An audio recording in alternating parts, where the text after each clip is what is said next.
Oh,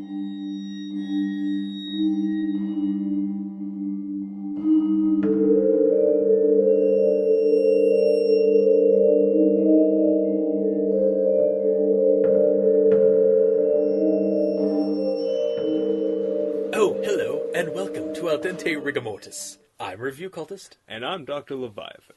And we're here to discuss those internet stories most creepy and most pasta. Tonight we've got faulty wiring. So for those of you just tuning in, creepypasta are internet stories that get copied and pasted across the internet. The term got slanged into copy pasta, and then the creepy ones are creepypasta. Gotta kind of question anyone who would listen to a podcast about creepypasta. And not know what creepypasta is. I mean, it's a weird-ass term to just be like, you know what? I'm gonna listen to a podcast about it. Fair enough. I mean... Now, to our listeners, if anyone is listening and it did exactly that, welcome. Welcome. And, you know, you validated his... My reasoning explanation for that. all the time. Yes. So, faulty wiring is credited to Harry Monster Man. It's on creepypasta.com. It's on creepypasta.wiki. You can check it out on YouTube at Mr.Creepypasta and creepsmcpastas. They both do readings of it. So you can go check it out if you wish before the show starts. Boom. There we go. So, faulty wiring. The character is living in this old apartment, and all the appliances are really noisy, and he just kind of attributes them to being noisy because they're old appliances and stuff. Things break down. And he starts hearing, like, over the course of, like, a couple of weeks or months, he starts hearing weird just subtle little noises in, like movement in the walls, and just some of his machines, like, are a little weird and temperamental, but he just attributes it to being faulty wiring or, like, some kind of, like, burnout or just old wiring. Things are old. Yeah, exactly. That's pretty much his whole opinion, is that he lives in an old apartment.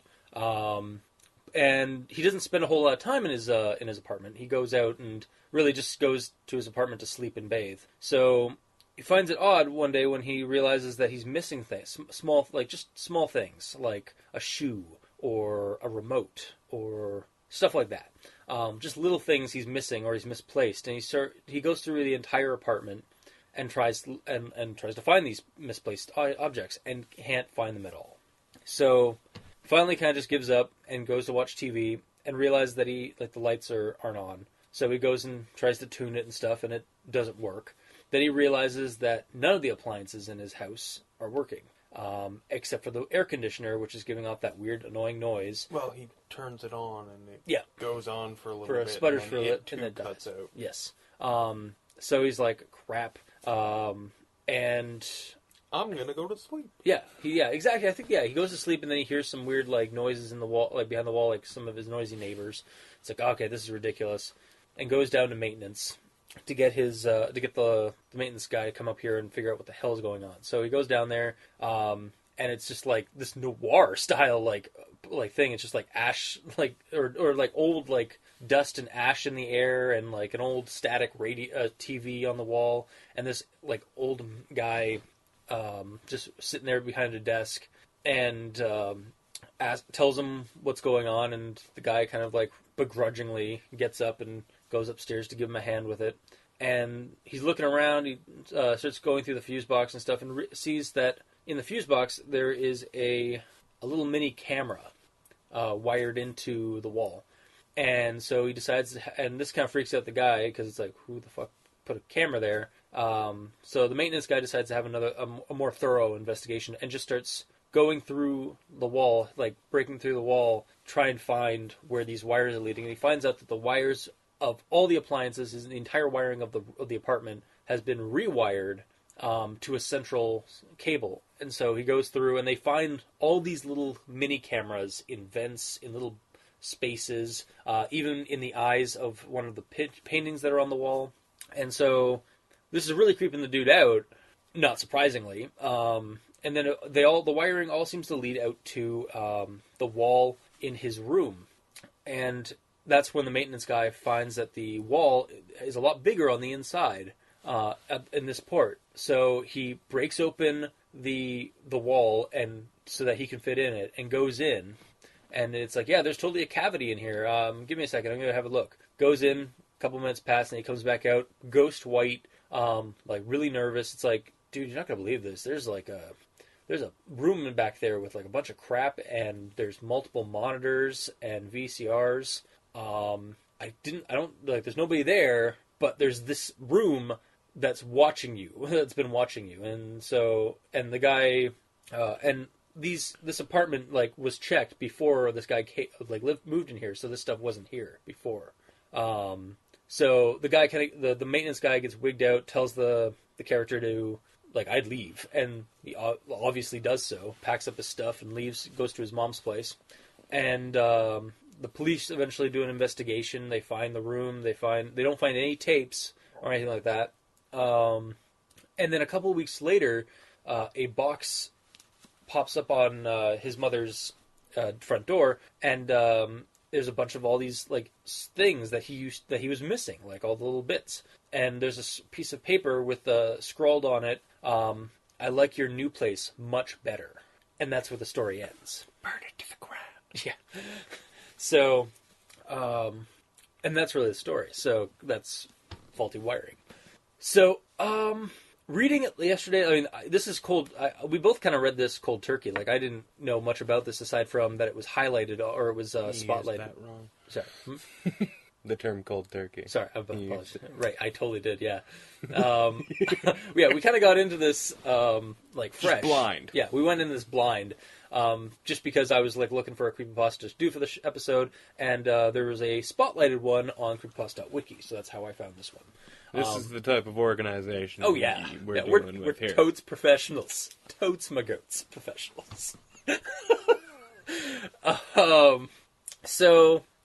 I read it, and I kind of got a couple of, like, feelings of, like, this is feeling very, like, I wasn't sure what was going to go on. Like, I thought, like, maybe there's, like, little people or something inside the walls, and that's what, like, the whole scratching was, or there's going to be some kind of rats in the walls thing. Did you ever read any of the Littles books when you were a kid? No, unfortunately, but I know of what they are. You like, know I've what heard I'm talking of them. about?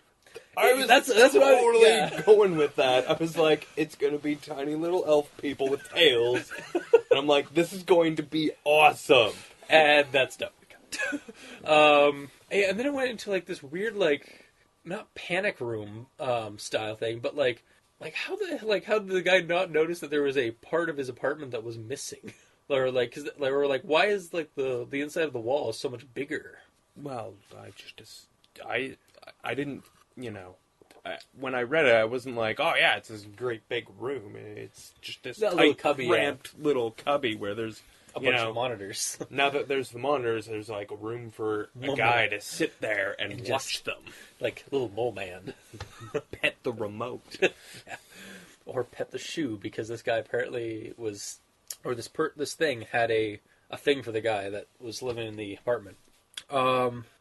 So yeah, like that's what we were expecting, like little people or like rats in the walls kind of thing, and that's definitely not what we got. But I like how... Yeah, like, actually, when it started, I even, like, was expecting... A ghost? Vermin. Oh, no, vermin? Ghosts. Okay. Like, vermin, gnawing on the wires or whatnot, and just, like, I was expecting him to go from place to place to place, and everywhere he went, like, there'd be vermin, like, gnawing on the wiring, making the wiring all shite, and...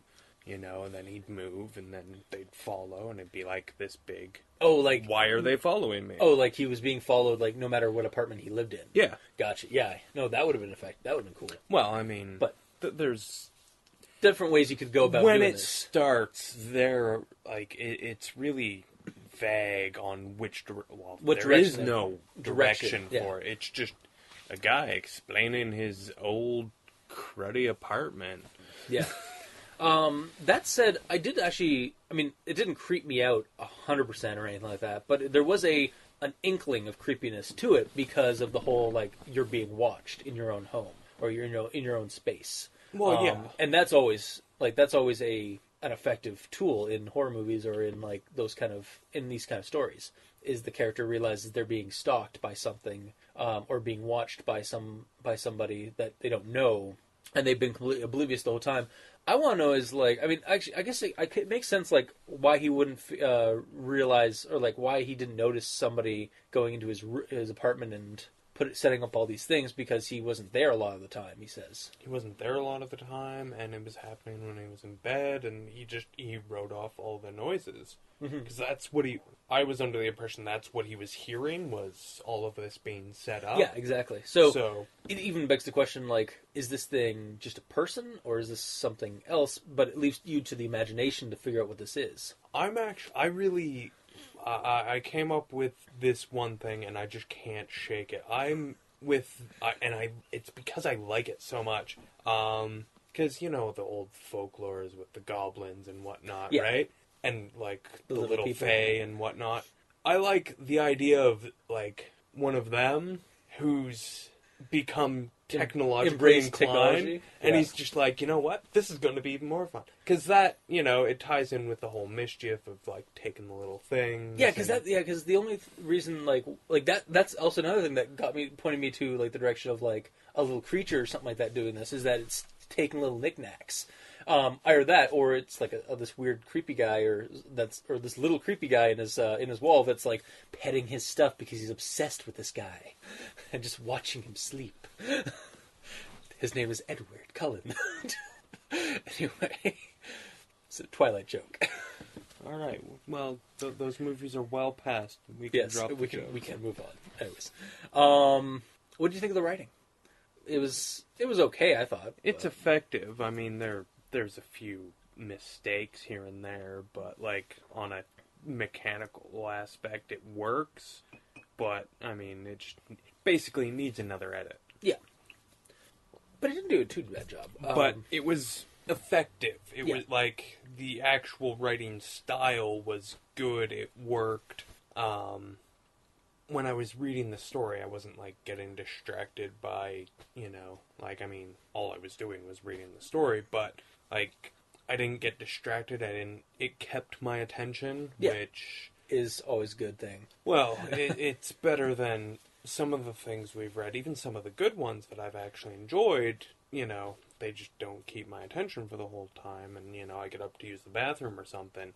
This one, I was just, you know, I wanted to get, like, when it started, all vague and just like, oh, it's a guy describing his, you know, his place. Rundown apartment. I wanted to know where it was going. I didn't, you know. Yeah, exactly. Like, it gave you some details, and it gave you this hint of something, because you're reading this under the meta of, it's a creepypasta. There's got to be something building up. Exactly, and you know, it got to the point relatively quick, so it's not like, you know, he's just going over every crack in the paint. Well, exactly. It's nicely paced, is what what it felt like. Yeah, and it is a fairly short one. Like, I think it's only like a 10-minute read. It was delightfully short. Yeah, and that's really kind of sometimes what you want in a creepypasta, is just a quick read, and then maybe even and it's not like 100% effective creepiness, but it is creepy, so it does its job. Yeah, and it was a cool idea, and like I said, I mean, my imagination just kept running with it. Yeah, and I think that's... And I'm still trying to figure out... Part of the reason why I just enjoyed it so much is because if at any point it was slowing down, I'm not saying it was, but if at any point it was slowing down, my imagination was keeping up the pace. Still going at that pace, so I just, you know, I wanted to find out, like, oh, am I right, or, you know, whatever.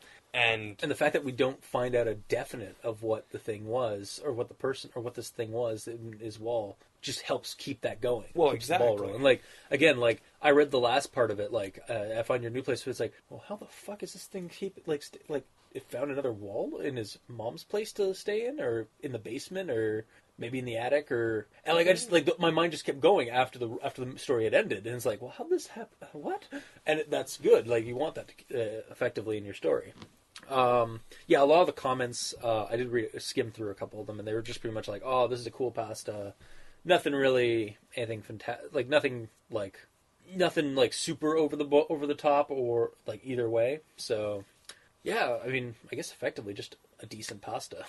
Yeah, it's not like, I mean, it's nothing to write home about, but it's also, like, there's nothing offensive in this, and I don't mean, like, there's nothing to offend anyone. I mean, as a reader, I wasn't offended when, like, I wasn't angry at this pasta when I was done with it. I was just, like, oh, that was a good expenditure of my time, a lot better. It was a lot more fruitful than anything else I could have done for that few minutes. Yeah. All right. Yeah, this is definitely going to be... it's going to be mildly short episode. I would recommend this one for just a quick, fun read. Just to let your mind... If you want to let your mind wander on, like, what this thing was as you're reading it, I'd want to recommend this. I would definitely say that, I mean, anyone who's listening to this has already got, our ideas going through their head, but this would be a great one for, exactly what we did. We both read it and, compare notes on what you come up with. Yeah. Just because you're both going to be in the same ballpark. But it's interesting to see what different people have ideas. Yeah, exactly. You're going to have different ideas and whatnot, and, it's just, I think that is where you'd get even more entertainment out of it. Yeah, definitely. Here's one. Do you think this actually deserves the spotlight that it got on creepypasta.wiki? Like, we've done a couple that have been spotlighted, and they're like, this didn't really need the spotlight. Honestly, no-ish, because there really isn't anything spectacular about this pasta. I mean, it's good. It's not terrible, but it's not great. I choose to believe, whether or not I'm wrong, time will tell, that there are better pastas out there that deserve it more. That being said, it's not really... This is one that people might as well read, really. Yeah, because it's not going to take more how it goes. Time. And it's relatively good. Yes. It's not great. It's not shitty. It's just, it's good. It gets the job done. Does it deserve its time in the spotlight? The 5 seconds, or the 7 seconds of fame, or whatever that... 15 minutes of fame. 15 minutes of fame. Wow, how do you screw up the most common phrases? I don't know. Like, cold turkey, 15 minutes of fame. I don't know. You know what? I mean, there's no reason why this can't have it. I mean, I don't want to, rain on someone's parade, because I'm assuming that whoever wrote it is aware that it got the spotlight and they're pleased with themselves. And I don't want to take that away from them because, they wrote a good pasta. I'm just, I'm also thinking about the other people who wrote better ones. Yeah. But maybe the people who made the decision, this was the best one they read. That's quite possible. I can see that. We've had Russian Sleep Experiment or Jeff the Killers. And others that, haven't even made it to the show. Yeah. It leaves you very quickly. Yeah. And that's, neither a positive or a negative. It does leave you thinking. Yeah, it leaves you thinking, but for about 5 minutes. And then I read it a few hours ago, about 6 or 7 hours ago, and when we sat down to do this, I was like, huh? I can't remember a thing, and I actually had to think about it. I didn't have to reread it, at least, but I actually had to think about what was in this story, and, I mean, it came back rather quickly, but it completely left my mind. So, yeah. It's not horrible, but you're going to be able to go to sleep after reading this. Yeah. It's not horribly creepy unless unless you're terrible. Well, unless you're phobic about being observed. That is definitely a thing. So I could see that being a thing, but if you're just the average reader, and I don't know if that maybe might not even be the case for most people reading these, but you're not going to be terribly terrified of this. You're just going to be slightly unnerved for the initial part of it, and then you're going to be like, okay, It's like watching an X-Files movie. I wouldn't even say that it's that you'd be unnerved. It's more that it would just be. It gives you a slight creepy feeling. It'd be like, okay, I can relate to how this guy would definitely be feeling. You know, like you're not creeped out yourself. You're just like, okay, yeah, that would be fucked up if it happened, and then you're over it. Yeah. I mean, again, unless you're like you really don't superphobia, which unless you're like almost borderline paranoid about being watched. But that's just that's really nitpicking and at it, or scratching at the. Well, not even nitpicking. Just it comes and then it goes and then you move on. Yeah, all right. You go on with your day and your day's enriched for it. Just not as much as some, but certainly better than some others. Better than most. Yeah, but there's also a lot more out there that are better. Yeah. All right.